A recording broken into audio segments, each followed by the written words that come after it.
Alors, bonjour, c'est Japanman et bienvenue dans cette lecture manga du mois de juin 2023. Cette lecture est assez spéciale. Pourquoi? Parce que c'est littéralement la lecture manga la plus courte de la chaîne, en termes de nombre de tomes, depuis basiquement la lecture manga de... Je crois que c'était en juin aussi, ou peut-être en juillet, enfin je sais plus. Il y a genre deux ans. Où j'avais juste pas lu de manga, donc cette autre lecture manga qui est plus courte n'existe pas en fait. Donc voilà, ça va littéralement être une lecture manga qui ne contient que 2 mangas. Très petits, voilà, il n'y a pas grand chose. En plus, très honnêtement, en partant du principe que vous êtes genre mainstream, c'est pas une insulte, hein, c'est vraiment genre, en imaginant que vous êtes genre manga de base, quoi, qui s'intéresse surtout à des trucs mainstream. Ce qui est logique, hein. Moi-même, si tu fais le calcul, techniquement, je dois m'intéresser à plus de trucs mainstream que de trucs un peu cachés. Cachés entre guillemets en plus, hein. Tu les trouves dans les magasins, c'est pas caché tant que ça. Mais ce que je veux dire, c'est que si vous êtes là pour du One Piece, du Dragon Ball, du Demon Slayer ou je ne sais quoi, vous allez même pas y trouver votre compte dans cette vidéo très très courte parce que les 2 mangas en question, c'est des trucs un peu de niche. Donc, voilà, je vais m'atteler à vous présenter ces 2 mangas en question, mais vous êtes prévenus, voilà, c'est pas un bug, hein, la vidéo est extrêmement courte par rapport à d'habitude, je m'en doute, sauf si par miracle j'arrive à parler pendant 1000 ans, enfin par miracle non, ce serait une damnation éternelle là, parce que vu le temps que met mon ordi pour exporter les trucs, j'espère que je vais rester court, comme ça au moins cette vidéo sera ultra facile à exporter, et elle sortira très très vite. Bon, du coup, on va commencer avec le premier manga de cette vidéo, qui est aussi l'avant-dernier. Tsugumi Project, tome 6, par Kiun, donc aux éditions Kiun, et le manga par Ipatu.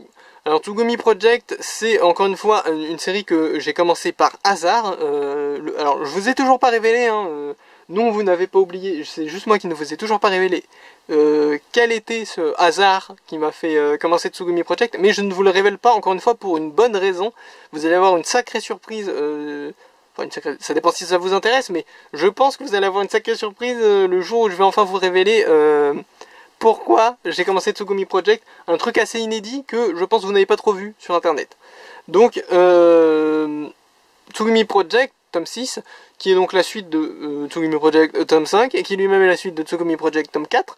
Là, je sens déjà que, vu que j'ai pas grand chose, j'ai pas beaucoup de mangas à présenter, je sens que je suis en train quand même de brasser de l'air là déjà, ce qui n'est pas bon signe. Donc, on va se concentrer. Tsugumi Project, c'est une série très très cool qui avait réussi à build up une ambiance très très sympathique au début de la série, qui forcément a dû la perdre un peu en avançant parce que il y a de plus en plus de personnages qui arrivaient, parce qu'à la base on était un peu sur une ambiance pas post-apo, mais vous voyez où genre le gars est tout seul quoi, dans un paysage de ruines avec des monstres et tout qui rôdent. Donc il y avait vraiment cette ambiance, je suis tout seul dans un monde qui est très dangereux et qui est en ruine et tout et tout. Et forcément, au fur et à mesure qu'il y a des personnages qui se greffent à cette histoire, ça devient de plus en plus, entre guillemets, classique. Mais la transition a été faite de manière très très habile, je trouve, et c'est vraiment un manga que je vous conseille. Et j'ai été surpris d'apprendre dans ce tome que ce serait l'avant-dernier. Donc a priori, au tome 7, c'est terminé, Tsugumi Project. Et j'ai pas vu le temps passer, vraiment, ça se lit tout seul, quoi. C'est vraiment une histoire très très cool, qui a vraiment sa propre patte et son propre univers. Et honnêtement, j'espère que cette fin sera à la hauteur et qu'on va y trouver notre compte. Parce que le manga jusque-là était vraiment sortait un peu des sentiers battus et était très appréciable à suivre. Donc voilà, j'attends ce tome 7 avec impatience et on verra bien ce que ça donnera. Bon, et là maintenant, c'est le dernier manga de cette vidéo. Alors ça fait bizarre parce que d'habitude vous entendez ça au bout de 1h30, là vous entendez ça au bout de... je sais même pas 10 minutes je pense. Donc le dernier manga de cette vidéo c'est World's End Harem Fantasy par Link et Saban, Savan pardon. De toute façon s'il est japonais c'est la même chose, Savan et Saban. Aux éditions Delcourt Tonkam. Donc World's End Harem Fantasy, qu'est-ce que c'est vu que j'ai un peu de temps là, bah, c'est le tome combien d'ailleurs, je l'ai pas dit. C'est pas écrit? Si c'est le tome 8, c'est écrit en haut. Ah, attendez, je monte la caméra, hop, voilà, c'est écrit en haut là. Donc World's End Harem Fantasy, c'est quoi vu que voilà, on a un peu de temps là, vu que c'est le dernier manga de la vidéo. C'est en gros l'histoire d'un gars qui va essayer de sauver la fille dont il est amoureux d'un méchant roi maléfique là qui a voulu l'épouser. Et ça va pas se dérouler comme prévu. Il va y avoir des histoires de jeux de pouvoir un peu entre différentes factions et différents pays. Et voilà, et notre protagoniste a le pouvoir en gros d'envoûter les personnages féminins à la condition que les personnages en question boivent son sang. Ou un autre fluide corporel, je crois que ça marche aussi. Voilà, donc c'est une histoire dérivée du manga World's End Harem, qui est un gros eishi post-apocalyptique. Enfin apocalyptique entre guillemets, enfin c'est un peu spécial. Je vais pas rentrer dans les détails sur World's End Harem, mais en gros c'est un spin-off World's End Harem Fantasy. Et donc ça fait partie de cette espèce de série qui sur le papier est vraiment un gros prétexte juste pour faire du eishi. Mais le truc qui est fantastique je trouve avec World's End Harem Fantasy, c'est que justement ce manga s'extirpe de son prétexte en fait. Je trouve que World's End Harem Fantasy c'est presque l'inverse. C'est-à-dire, comme je vous ai dit, quand tu vois le synopsis de World's End Harem ou de World's End Harem Fantasy, tu te dis que c'est un énorme prétexte pour faire du eishi. Mais là, dans World's End Harem Fantasy, j'ai vraiment le sentiment, plus que dans World's End Harem Standard, que c'est l'inverse. C'est que le scénariste veut raconter une histoire intéressante de bataille politique entre les pays et de guerre et de trucs comme ça, médiéval, machin. Et se débrouille pour dans l'histoire quand même caser 2-3 trucs qui peuvent être tournés en senetchi parce que faut bien, c'est dans le contrat quoi. Mais vraiment j'ai l'impression que le cœur du truc est basé sur le scénario. Ce qui est aussi un peu le cas dans World's End Harem, mais dans World's End Harem il y a quand même beaucoup plus de liberté quoi. Et tu sens vraiment que les gars ils cassent des senetchi un peu plus facilement. Là j'ai vraiment l'impression que si c'est pas pertinent, s'il trouve pas une excuse pour en caser une, il va pas le faire. C'est vraiment dingue, vraiment c'est une histoire que j'aime bien. En plus il y a toute cette thématique en ce moment dans le manga, toutes les factions un peu ont des noms de reptiles et ont des styles de combat entre guillemets, enfin des styles les pays ont des approches guerrières on va dire adaptées à leur surnom de reptiles, donc il y a les tortues, il y a les serpents machin. Donc ça rend vraiment le truc très intéressant et ça a sa propre patte et j'aime bien en fait, j'aime beaucoup cette histoire moi.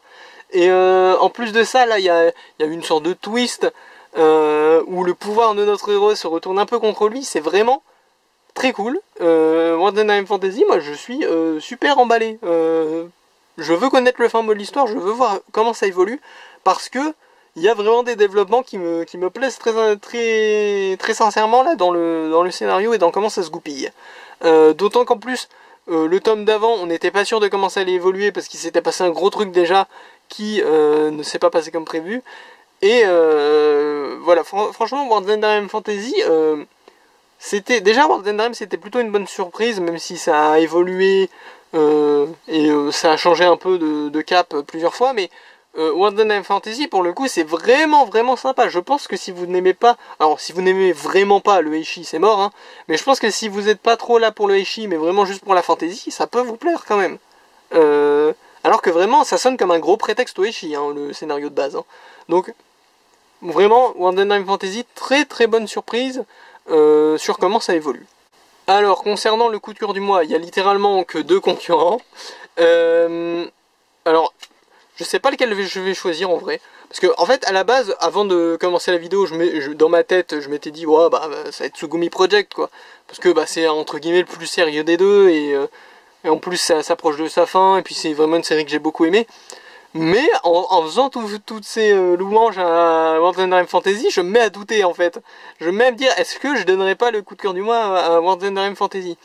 Donc je sais pas trop pour être honnête.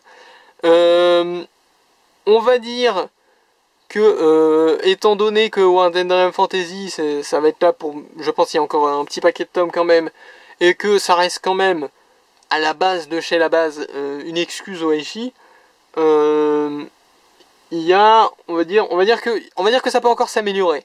Il y a une vraiment bonne base là, World's End Harem Fantasy, ça part vraiment bien là je trouve. Mais c'est vrai qu'il y a encore du potentiel à l'amélioration. Là où Tsugumi Project on s'approche de la fin, donc même s'il y a aussi encore du potentiel à l'amélioration, on arrive vraiment sur la version finale du manga. Ce qui fait que je vais laisser à Tsugumi Project la joie et l'honneur d'être le manga coup de cœur du mois de ce mois de juin 2023. Bravo! Il n'y avait pas beaucoup de concurrence, mais bravo quand même.